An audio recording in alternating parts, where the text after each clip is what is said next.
How to turn on Insight on Instagram. Follow these steps. Open Instagram and tap on your profile icon at the bottom right. Then tap on the Edit Profile option. Scroll down to the bottom and select Switch to Professional Account and click on the Next to proceed. Choose the category that best represents you. Moreover, you can also use the search bar to find the category.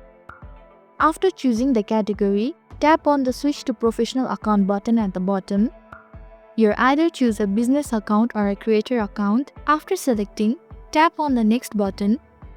Here's the important thing to remember. You don't have to manually turn on the Insight.